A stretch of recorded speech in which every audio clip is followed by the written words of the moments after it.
para apresentar para vocês seria a primeira, mas em virtude de essa necessidade de sair mais cedo, aí nós vamos fazer a apresentação da proposta agora, na inversão de valores.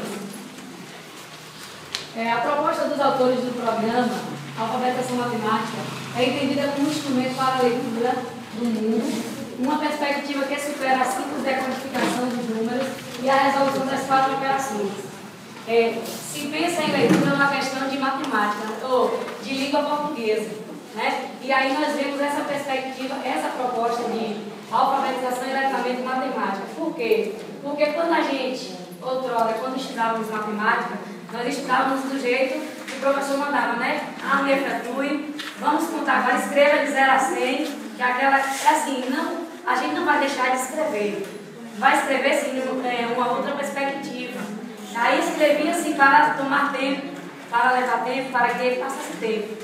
Mas hoje nós percebemos que a matemática ela requer uma questão de leitura e escrita. Por quê? Porque quando nós vamos fazer qualquer atividade, nós precisamos que ele registre, para que nós percebamos quais foram os caminhos que ele quis tomar para até chegar ao resultado, né? Porque há um raciocínio. Quando eu vou resolver qualquer problema, qualquer situação, eu tenho que, assim, eu vou por caminhos. E a gente precisa, enquanto professor, perceber quais foram os caminhos que o nosso aluno percorreu para chegar a determinado resultado. Sabendo que ele pode ser sempre exato. Mesmo que o nosso aluno, ele não acerte. E às vezes ele fala assim, isso está errado. Mas a gente aprendeu que nada está certo e nada está errado. Talvez esteja adequado e inadequado, não esteja na proposta que foi pedida. Então, o nosso aluno precisa registrar os caminhos que ele percorreu. E nós, enquanto professores, nós precisamos mudar as nossas ações. Eu, assim como o Reza falou, eu tenho também dificuldade em matemática. Por quê? Porque, assim, da forma que foi nos ensinado, a gente não aprendeu como deveria, né? E a gente tem aquela dificuldade.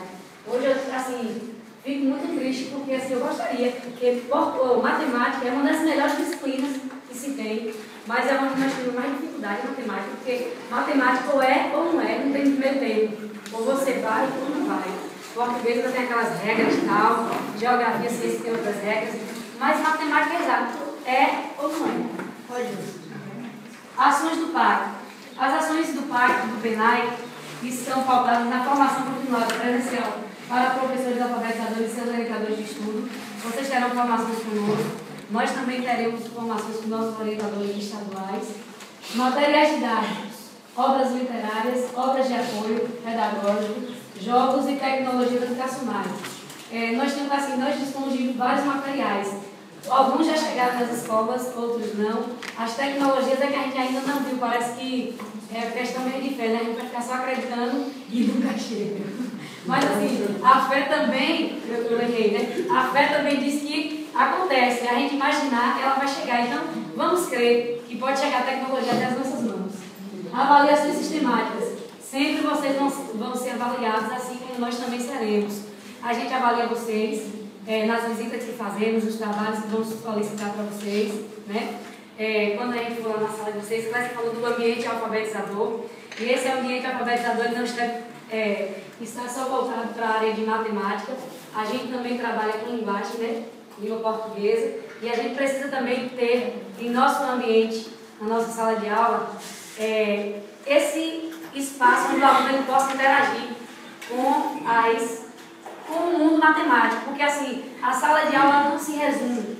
O aluno está aqui dentro e o mundo lá fora está fechado. Porque a gente sabe que o aluno está vivendo aqui dentro coisas que ele pode estar vivendo lá fora. E a gente precisa trazer o meio social para cá, para dentro da nossa sala de aula. A gente não pode fechar a escola não está murada, não está vedada. O aluno aqui dentro é aluno e lá fora ele é pessoa, não, ele é um ser social, ele precisa, na sala de aula, viver situações do social que ele acostuma viver, com o pai dele lá fora, com os amigos. Gestão e controle social e mobilização. O papel do professor alfabetizador é central, não cabendo confundi-lo com o de alguém que na sala reproduzirá métodos e técnicas. O professor deve ser tratado como um profissional em constante formação, e não só na área de linguagem, mas em todas que façam parte do ciclo de alfabetização. Então, assim, o papel do professor ele é central. Central, porque você está no centro da alfabetização. A gente sabe que nós estamos acostumados a falar assim, mas e cadê o pai desse menino? E cadê não sei quem, cadê não sei quem, né?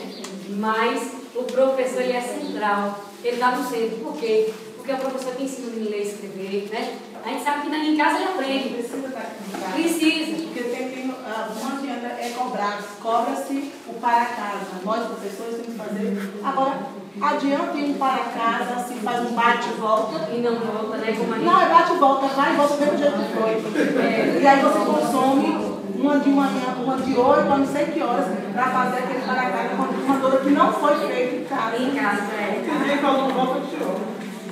Deve ser Mas e por isso? né?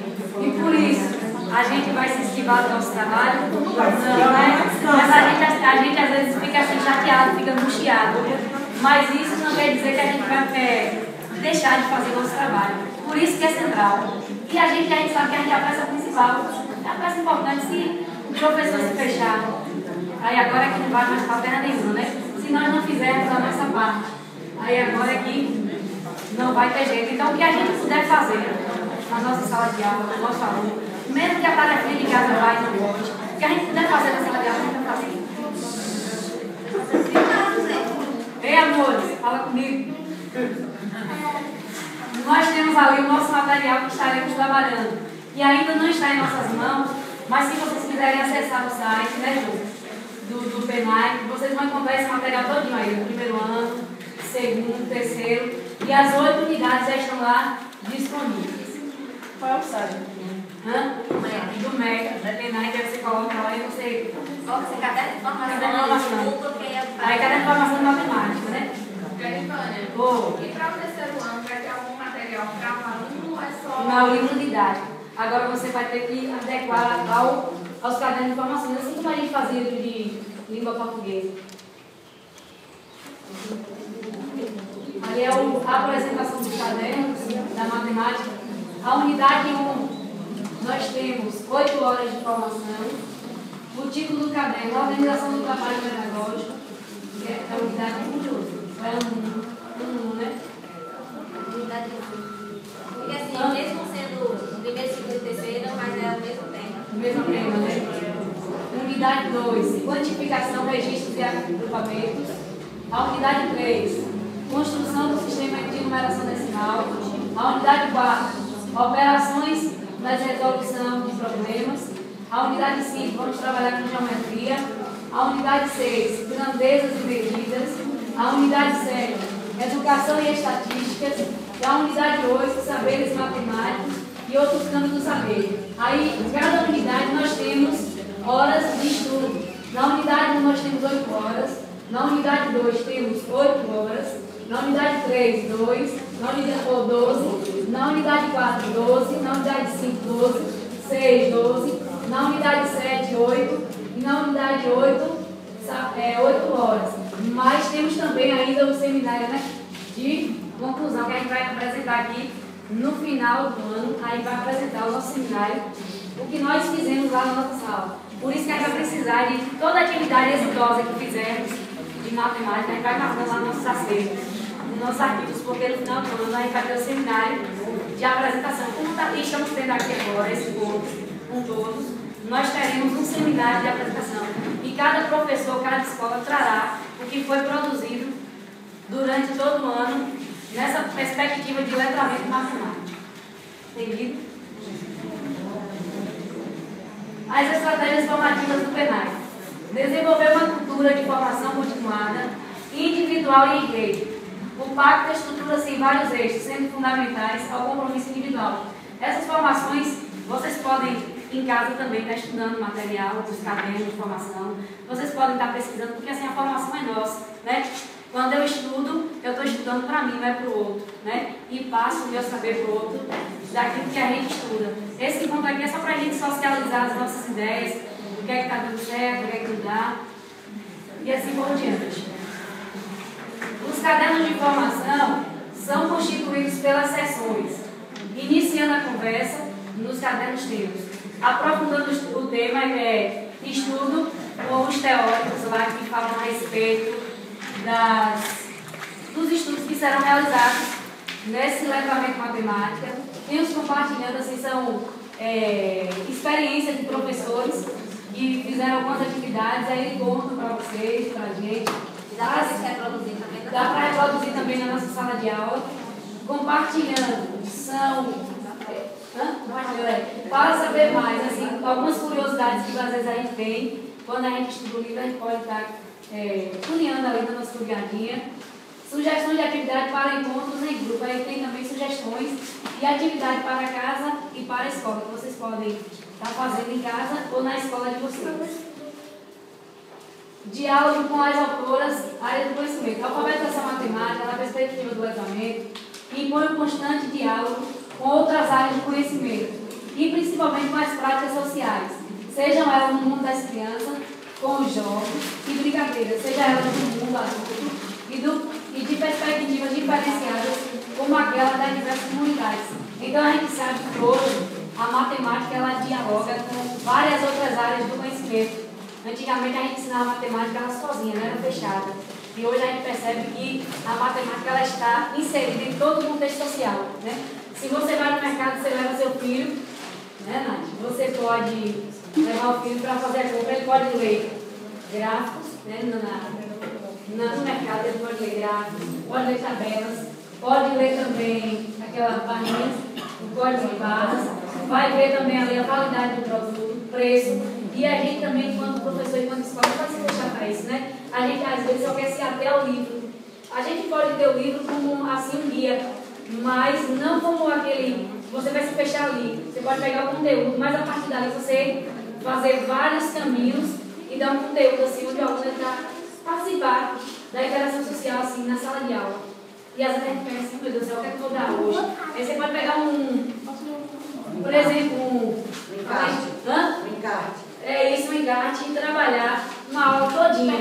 Você pode também pegar um rótulo de uma embalagem de um produto e eu vou dar hoje com isso aqui em matemática. Aonde o aluno pensa que você está enrolando, a professora só está enrolando, não fez nada, não escreveu nada. Não escrevi nada hoje, olha isso. Uma hora dessa eu escrevi ainda. E aí, a partir de matemática, você pode trabalhar ciência, geografia, você pode trabalhar língua portuguesa. E o aluno está pensando, e o pai também não pode pensar que você não fez nada. Mas aí você deu uma aula sobre ali, o aluno pode ter aprendido mais, assimilado mais do que você ficar preso às 4 operações. Uma coisa que eles gostam da atividade científica na sala e tudo. Olha mais alto que os colegas querem ouvir. Disciplinar dentro do processo eletricista, mas Deus é bastante coloca.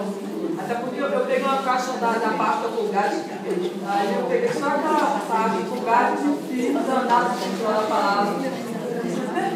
Eu trabalhei a semana passada, eu vou trabalhar agora.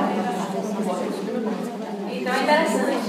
E às vezes a gente pega muito tempo e aí deixa, por exemplo, aí eu pego o conteúdo lá do livro, aí vou para minha aula, dou aquele conteúdo explicando, escrevo no quadro, e os meninos correndo, porque assim, menino, criança é criança, né?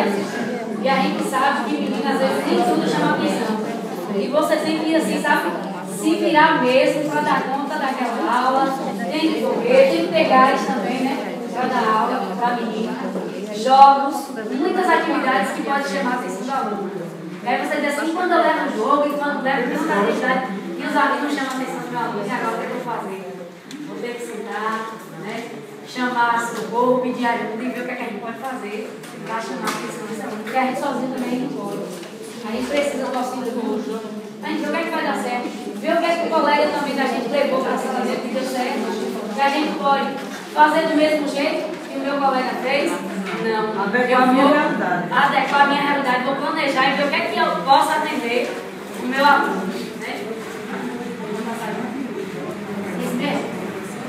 Segundo o documento matemática, orientações para o professor SAEP, Prova Brasil 2009, os resultados das avaliações realizadas pelo SAEP apresentam um quadro bastante preocupante em relação à proficiência matemática dos estudantes brasileiros, desde os anos iniciais da educação básica até o ensino superior.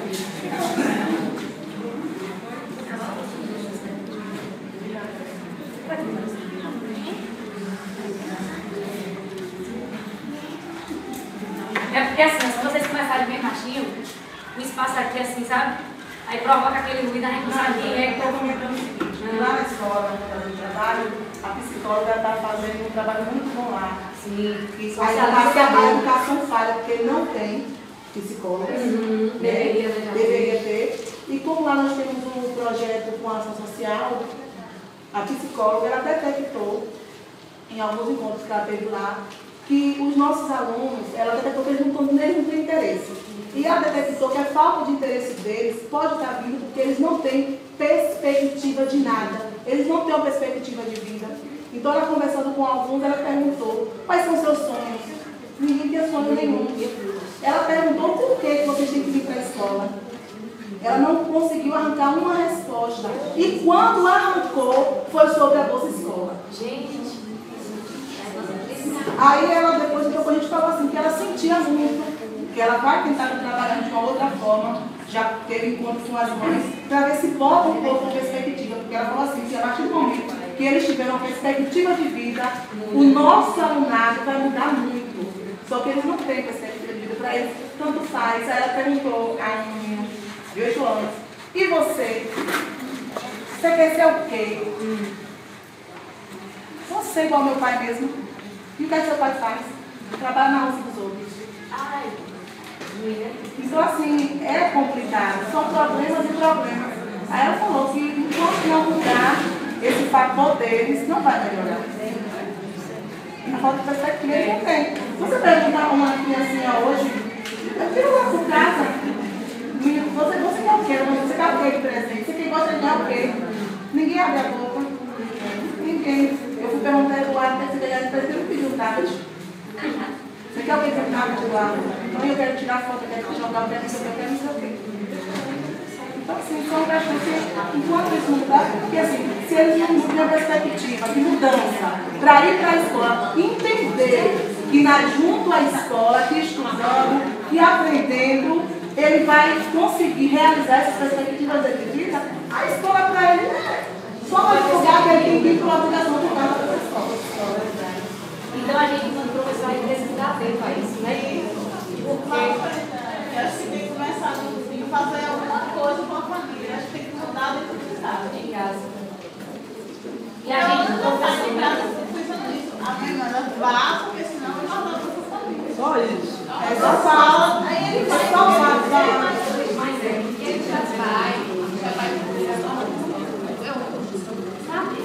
ele vai iniciar, justamente só para o quê? Mas é. E assim, enquanto a gente, porque assim, ó, tudo recai aonde? Na escola, né? E enquanto a gente que está ali à frente, porque a gente é o centro mesmo, tem jeito.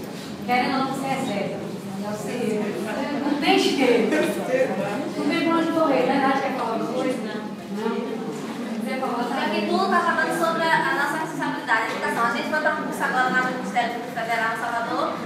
Os promotores, advogados, juízes não estão dando mais conta de erradicar o trabalho infantil e jogando na mão de quem agora? Nós que vamos ter que fazer esse problema. E aí? Agora sim, eu pedi uma pessoa dela, porque ela fez uma reunião próxima vez, a diretora das mães teve uma festa, e ela assim, uma educação, puxou a orelha da mãe, ela esclareceu muito bem o papel da escola e o papel da família. Né? Aí, para nossa alegria, né? Estamos confiando agora nesse trabalho que vai desenvolver com a instituição, as famílias talvez melhores, né? Vamos ter fé. E assim, a gente precisa se atentar para isso, porque assim, ó, vai cair sempre na mão do professor, né? E a gente precisa deixar de ser injusto com os nossos colegas. Ano que vem, se eu venho só professor, é problema. E aí, uma coisa que eu acho que a educação deveria ser diferente. Eu acho assim que o professor, porque assim, eu não gostei da escola, não quero da escola. Aí vem conversa com a secretaria troca. Eu não gostei disso troca. Eu acho assim que o professor deveria pegar o aluno no primeiro e só tocar no terceiro. No terceiro. Terceiro estava bom. Porque eu ia saber não. Sai bom. E aí agora. Não sabe não. Não, mas eu peguei esse ano, já está no terceiro ano, aqui você tem que ver de lá. E geralmente a gente já tira do professor, não, fica sempre de alguém também. Eu acho que está dentro, eu acho que o professor que pega no começo, deve pegar se ele não conta do terceiro ano, só deve pegar no terceiro. Pegar Mas a a proposta também não é Vou isso. pegar primeiro para dar uma terceira. Aí a gente sabe que, querendo ou não, se eu for para a escola. Se isso realmente acontecesse, como a Jane acabou de citar, seria bom, sabe? Porque o professor ia adquirir responsabilidade e cuidar para que melhorasse, porque o pepino seria dele durante 3 anos, então ele que teria que ir cascar, e muito bem cascado, e aprender a respeitar ele mesmo. Porque pega e empurra a barriga, porque sabe que o dono que vem é um coitado aí, que vai ter que lidar com a situação que ele não deu conta. Seria bom, seria. Ótima seria essa proposta, se fosse acatada. Gente, assim, aqui é uma apresentação aberta de todo mundo. Se quiserem socializar ideias para cá, para todo mundo ouvir, pode, viu? É aberto. Ninguém está privado, não. A matemática precisa estar ao alcance de todos. E a democratização do seu ensino deve ser meta prioritária do trabalho docente. Então a gente precisa democratizar esse ensino, né? A gente precisa abrir mesmo o ensino para que os alunos aprendam, para que não chegue a nossa fase e diga assim, poxa, eu não aprendi porque o professor foi ruim, né? Não me ensinou direitinho e tal. A gente chega, tem alunos acho que da 8ª série, né, no ano, e não sabem. E no terceiro? Hã? E no terceiro ensino médio? Agora eu posso comprar. É bem Tem. Eu cheguei numa turma do terceiro ensino médio. As 4 operações? Não, foi pior. Em diálogo, teve uma aluna mãe, aí ela falou que estava incomodada. Falei, biologia, a gente foi para a língua portuguesa, mudou assim completamente. Mas ela falou que ela tinha levado um 10 da filha de 7 anos. Porque veio uma atividade sobre o alfabeto, ela foi ensinar A, B, C, D, E, não sabia as outras as 3 letras.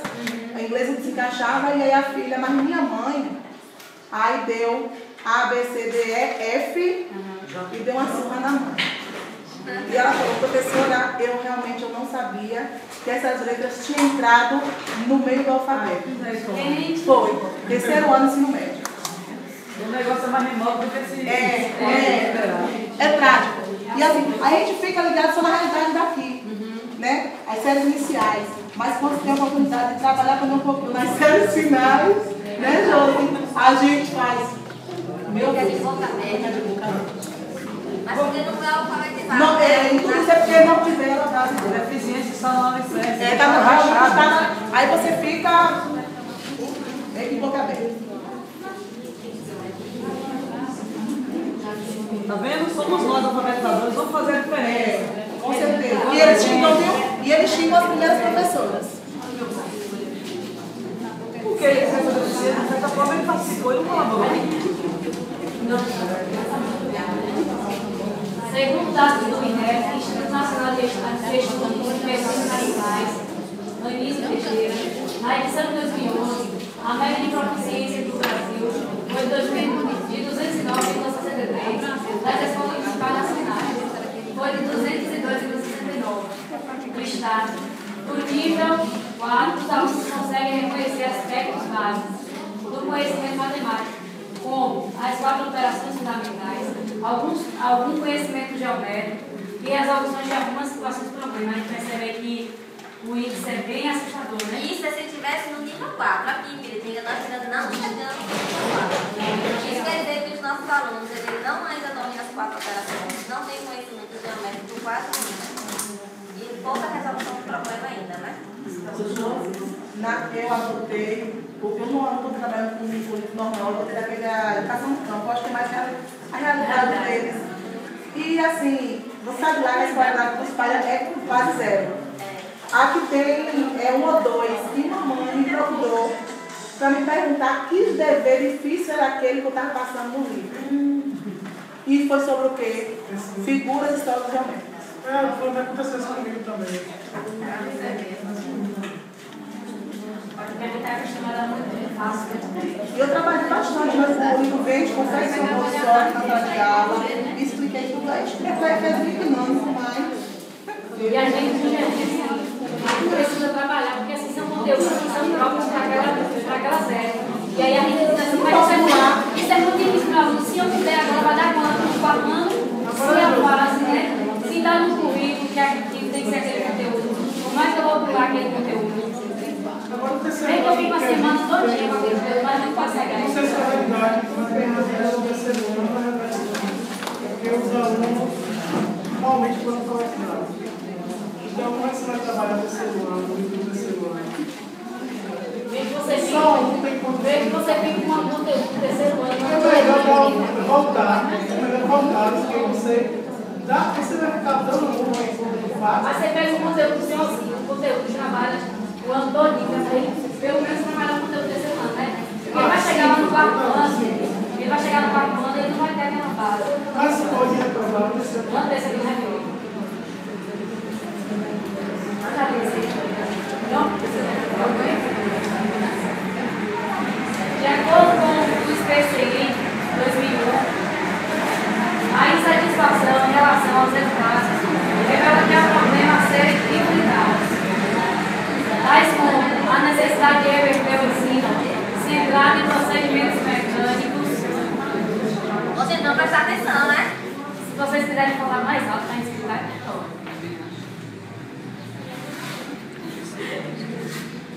Quando a gente está dando aula, o nosso aluno fica conversando, a gente fica arretado, fica, cala a boca aí, menino. Tapa na mesa. Vou parar porque não dá para todo mundo conversar de vez. De acordo com os PCNs 2001, a insatisfação em relação aos resultados revela que há problemas a serem enfrentados, tais como a necessidade de reverter o ensino centrado em procedimentos mecânicos, desprovidos de significados para o aluno.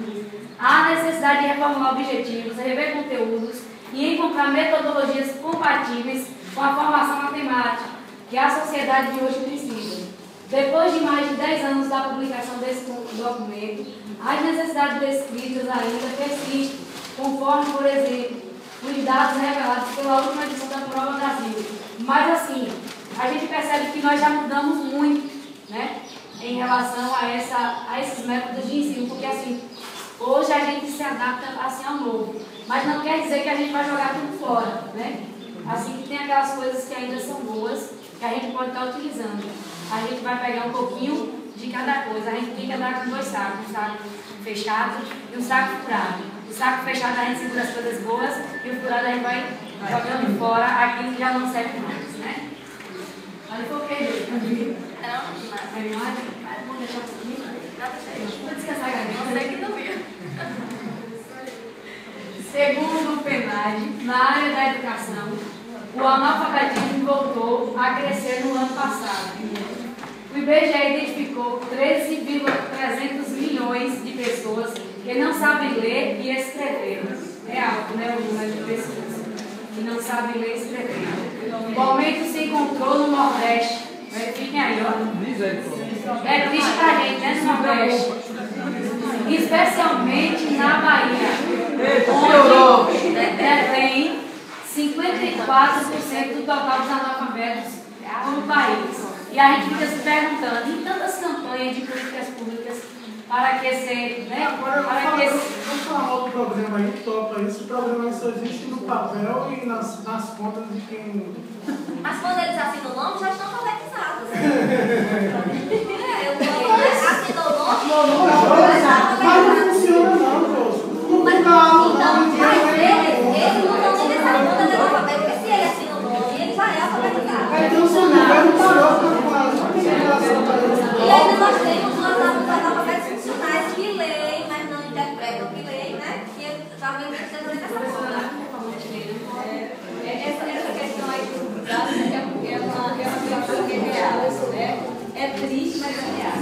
E se a gente observar, o índice de analfabetismo em termos percentuais pode estar caindo, mas o índice está crescendo cada dia mais. Você vê assim, cada dia que passa, no Brasil tem mais pessoas analfabetas, né, dentro da saúde.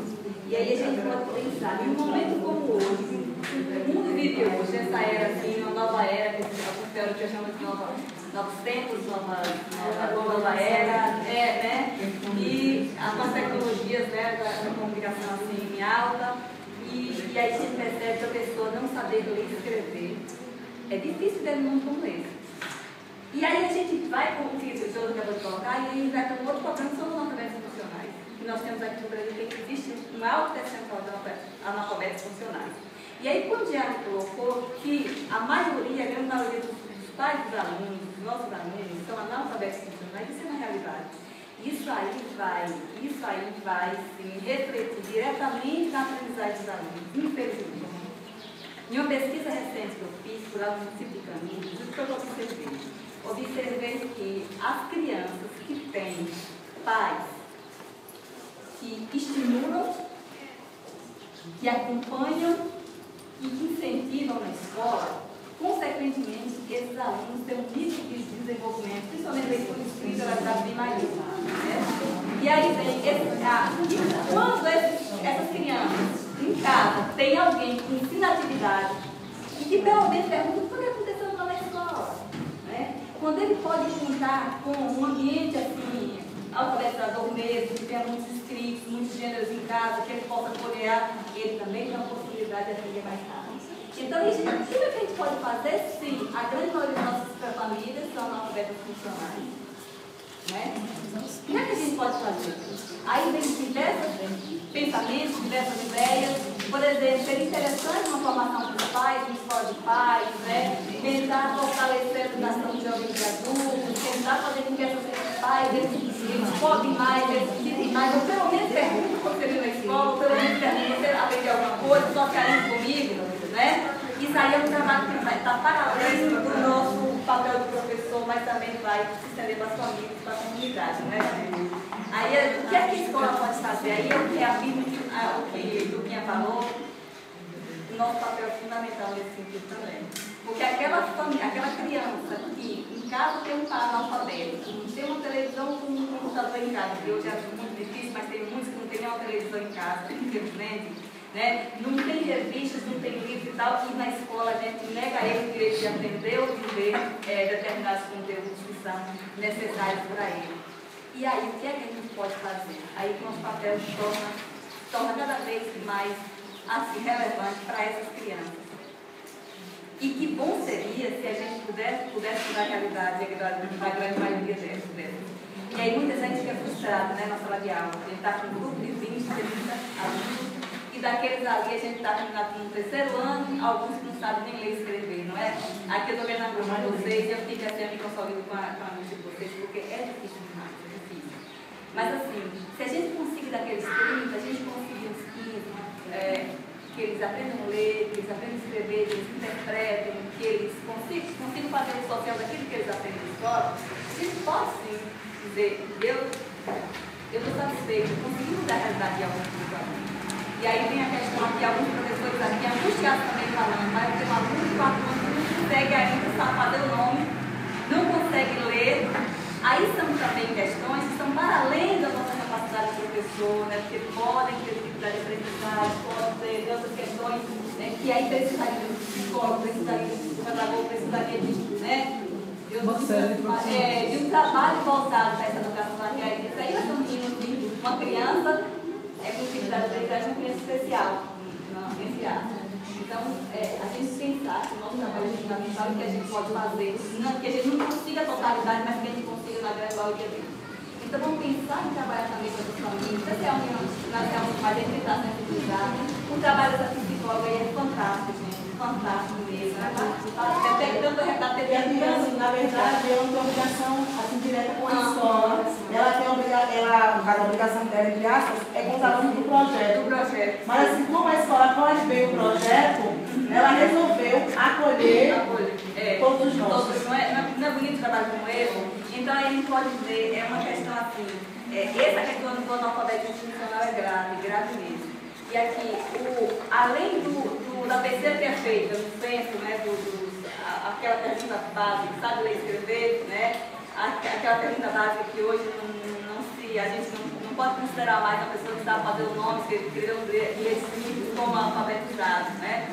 Então, hoje, o processo de definição do sujeito alfabetizados funcionais, eles perpassam por uma série de questões que vão além de saber escrever o nome, vão além de escrever um inglês simples, mas precisa também entender os diversos contextos em que nós estamos inseridos na sociedade. E aí a gente pode pensar, a gente pode apresentar uma pessoa, por exemplo, numa revista, para ele falar a manchete principal daquela revista, será que ele consegue identificar?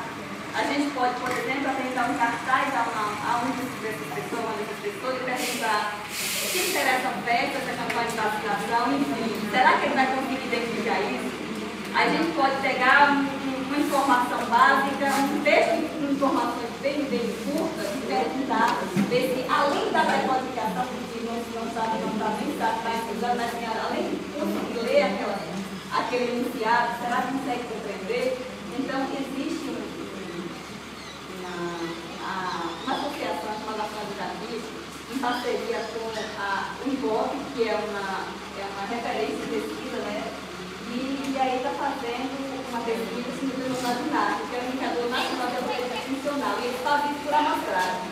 E aí a gente percebe que no Brasil nós temos um índice altíssimo de pessoas que estão no nível rudimentar, que eles consideram rudimentar de letramento, né? Que é de autoridade funcional do letramento. O nível 1 é o rudimentar, são aquelas pessoas que conseguem ler, mas não conseguem compreender informações mais simples.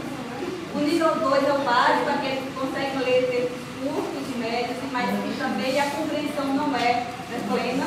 E existe um nível pleno, que é aquelas pessoas que conseguem ler, fazer diferenças, interpretar, enfim, e dar sua posição acerca daquele texto. E no Brasil, nós temos um nível baixíssimo de alfabetização funcional. A grande maioria são situados no nível rudimentar e básico, pouquíssimo nível pleno, inclusive no nível superior. A educação superior apresenta índices assim, baixíssimos de nível pleno, né? Uma pessoa que está no nível superior espera-se esteja no nível pleno, para fazer interpretações, diferenças, enfim. E o Brasil não está. A Bahia também, infelizmente, tem um índice bem inferior ao restante do país. E aí, gente, o que é que a gente pensa? O que a gente pode fazer para que essas nossas crianças elas saiam dessa estatística, né? O que a gente quer, todos nós desejamos. Todo professor quer o melhor do seu aluno, não é verdade? Todo professor quer o melhor do seu aluno. E eu acho que a gente precisa cada vez mais fazer o melhor que a gente quiser, porque a gente vai mudar a realidade desse nível. A gente pode mudar essa realidade, não da totalidade, mas pelo menos na realidade. E o trabalho em parceria com a família, eu concordo com você, Jeane, é fundamental. O trabalho com a família é fundamental. Mas aí vem a questão de pode trabalhar de forma bem sutil com a família, e entrando, pedindo parceria, ou essa psicóloga tem um trabalho maravilhoso. O que eu peço aos pais é o seguinte: tudo bem, você não tem oportunidade de estudar, beleza. Eu acredito que nem eu e nenhum colega aqui passem para casa sem antes orientar os meninos como ele faz. Correto? Porque assim, o pai é analfabeto, mas não custa dele cobrar meu filho. Cadê? Hoje tem atividade de casa, pega aí, foi o quê? Vamos fazer agora. Não é só que ele quer nada. Só que assim, o problema é que os pais, eles jogam mesmo para a escola. Porque é analfabeto, mas cobra. Aí quando eu falo isso, eu sempre digo só isso. Porque ele sempre dá o sermão a gente. Que ele era filho de pais analfabetos, mas que sempre cobrou, sempre exigiu dele. Então assim, a questão é que assim, quando a gente passa para cá, a gente orienta, a gente fica questão por questão. Então, cada um faz em casa, o que eu cobro é isso. Ele fala assim, cadê a atividade de casa? Eu sempre veio. Agora, se chegou, o pai não cobrou nada, claro que eu não vou pegar um para casa, eu posso bater bola na rua o dia todo. Deixa ela na parte. Deixa ela ter, vamos ela na escola. Essa simples cobrança, perguntar se tem alguma atividade, criar na rotina da criança um momento para fazer atividade, só isso, mesmo que não acompanhe, já vai. Porque a criança vai perceber que está sendo cobrada, que está sendo, vai estar observando ela, que está de certa forma acompanhando. Uma simples coisa, uma sensação que faz, né?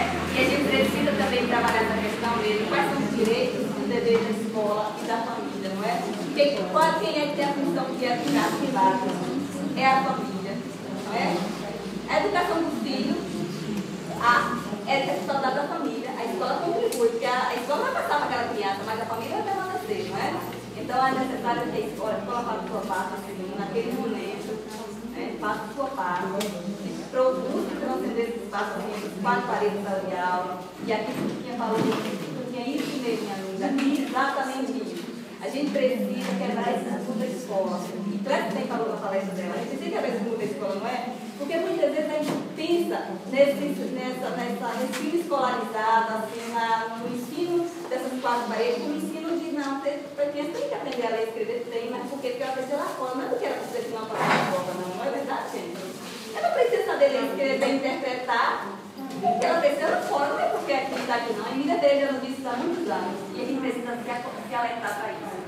Trazer aquilo que ele faz lá, para ver se significa aqui na escola, para que ele tenha mais interesse em aprender, em fazer isso em casa, jogando com os colegas dele, enfim. Então a gente tem muito a fazer. E eu tiro assim meu chapéu para vocês, porque desde sempre, quem trabalhou com a gente desde do ano 2000, né, Arina? Ano 2000, e nem Cristina. A Cristina tu estava lembrando da cor da nossa jornada do ano 2000, que ela foi azulzinho e amarela. Aí assim, qual foi assim, o nosso discurso bem recorrido desde 2000? As nossas crianças não estão sabendo ler e escrever. O que é que a gente faz, não é? Os professores chegavam com essa angústia, a gente tentava pensar possibilidades, enfim. E aí, gente, eu fiquei pequena na vida. E aí, eu achei que era grande, eu pensei que era do tamanho do primo ali. Então, assim, era uma angústia sempre dos professores, e era nossa angústia também. O que a gente faz para que esses meninos, essas meninas aprendam a ler e escrever? O que a gente pode fazer para melhorar esse quadro? Então, assim, é difícil a gente ouvir do professor, um pedido de socorro, mas o que a gente pode fazer? E graças a Deus, depois de muito tempo, com esses problemas que cada dia mais crescendo, a gente viu aqui no nosso município, primeiro no Ceará, depois veio para a Bahia, um programa sensível a essa questão, que é a base mesmo, né? Um programa que veio contemplar esses meninos que não estão aprendendo a ler e escrever e contar, não é? Que é o básico, não é? Então, assim, hoje a gente políticas públicas, assim, claro que tem pontos negativos, né? Por exemplo, hoje, até no momento como esse, começou ainda com mudança de gestão de universidade, enfim. Mas aí a gente percebe que ter essa sensibilidade, assim, não precisa pensar em um programa que afete esse problema que está assim, alastrando cada vez mais no país, que é a questão da aprendizagem da leitura e da escrita. E o pacto veio para trazer para contemplar isso aí, o PENAI, que agora está aqui em todo o Brasil, já, né, universalizou, nacionalizou, então